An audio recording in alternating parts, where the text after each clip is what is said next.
بسم الله الرحمن الرحيم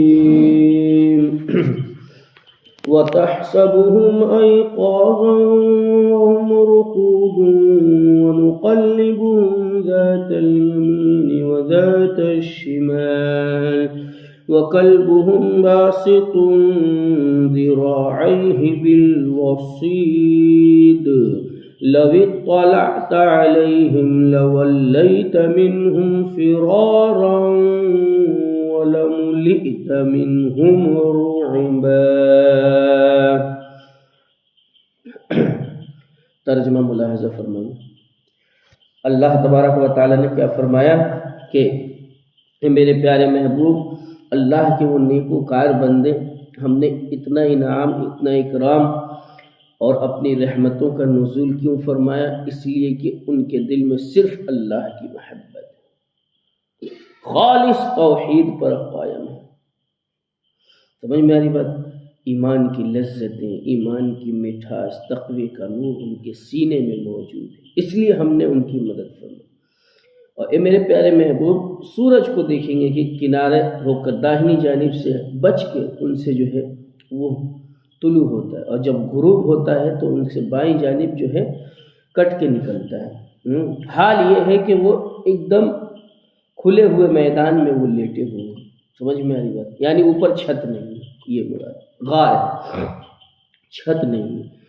تو اللہ تبارک و تعالی ارشاد فرماتے ہیں کہ اے بندہ خدا وَتَحْسَبُهُمْ أَيْقَاظًا وَهُمْ رُقُودٌ، تو جب ان کو دیکھے گا تو یہ سوچے گا کہ وہ لوگ جو ہے کیا سو رہے ہیں، لیکن حال یہ ہے نہیں، تم جب وہ ان کو دیکھو گے تو سوچو گے کہ وہ جاگے ہوئے ہیں، حال یہ ہے کہ وہ سو رہے ہیں۔ کیوں؟ اس لیے کہ جب آپ ان کو دیکھیں گے تو ان کی آنکھیں کھلی ہوئی ہیں۔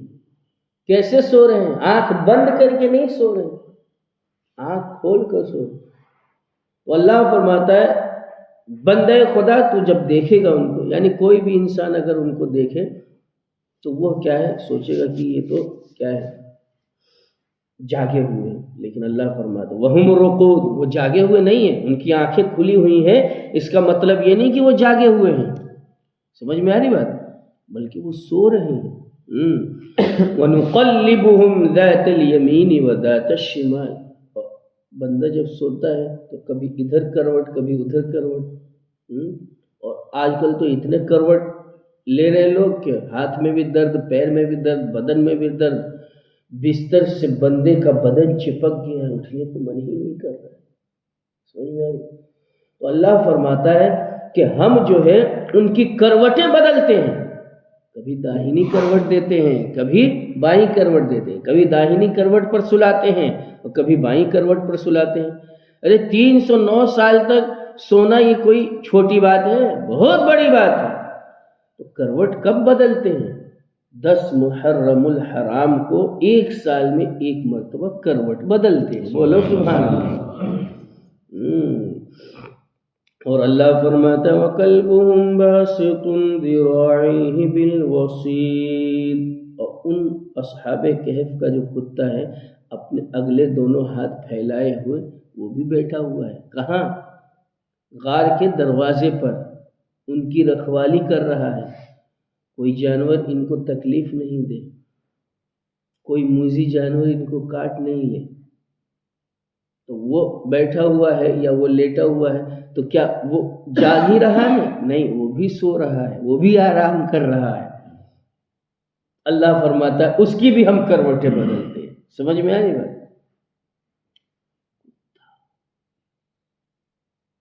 ایک جانور اللہ والوں سے محبت کرتا ہے، اللہ اس کا ذکر قرآن میں ارشاد فرماتا ہے۔ سمجھ میں آئی؟ لیکن مسئلہ یہ ہے کہ بھائی کتا تو کتا ہے، لیکن کتا تو کتا ہے۔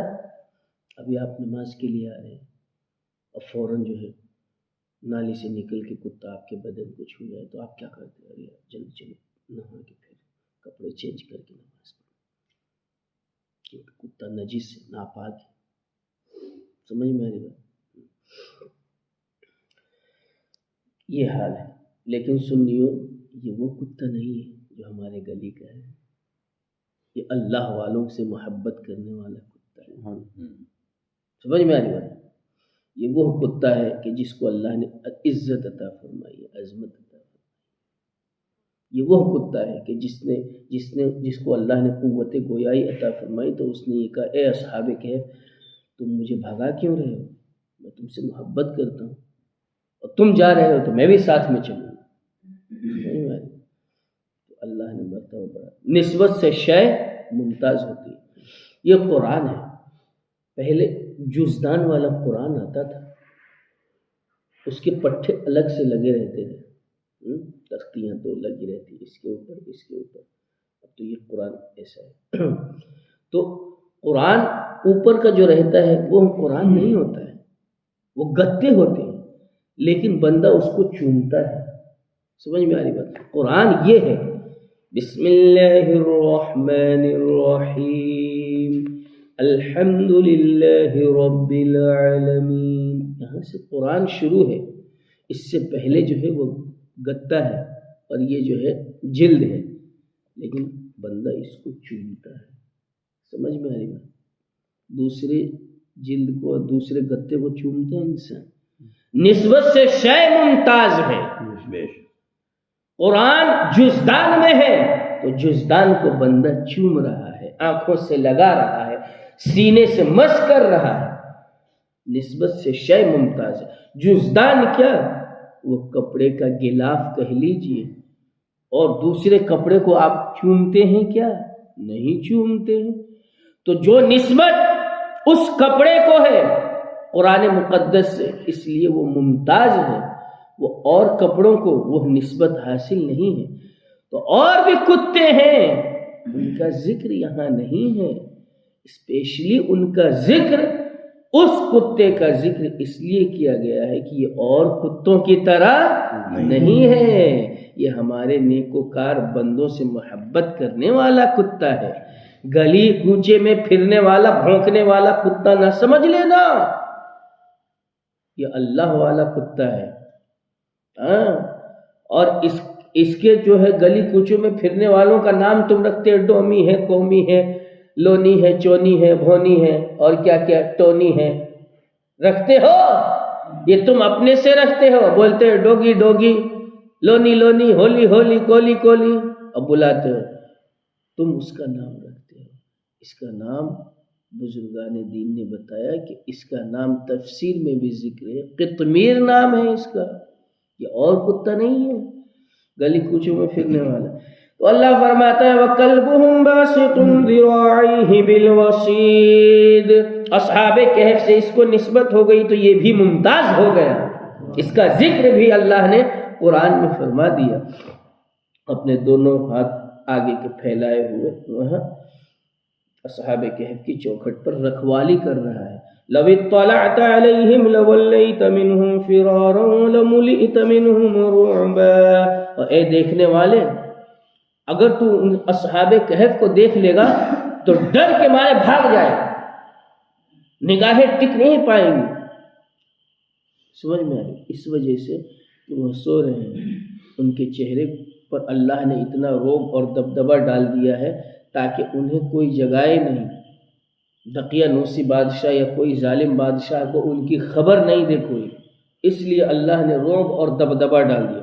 حضرت امیر معاویہ رضی اللہ تعالیٰ عنہ ہیں. سمجھ میں آ رہی بات؟ جب شام کو ان کو حاکم بنایا گیا تو ملک روم ہے نا، روم کو انہوں نے فتح کیا. یہ یہودیوں کا تھا تو انہوں نے فتح کیا.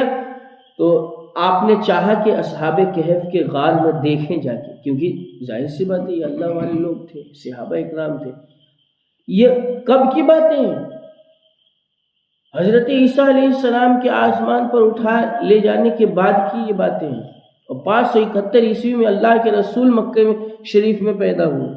تو اصحاب کہف کا واقعہ یہودی پوچھتے تھے اگر آپ نبی ہیں تو اصحاب کہف کے بارے میں بتائیے، آپ رسول ہیں تو اصحاب کہف کے بارے میں ہمیں صحیح خبر دیجیے. سمجھ میں آ رہی بات؟ تو صحابہ تو جانتے ہی تھے. تو صحابہ نے حضرت امیر معاویہ نے چاہا کہ غار کے اندر جائیں. تو حضرت عبداللہ ابن عباس نے فرمایا ہرگز نہیں جانا. اللہ نے فرمایا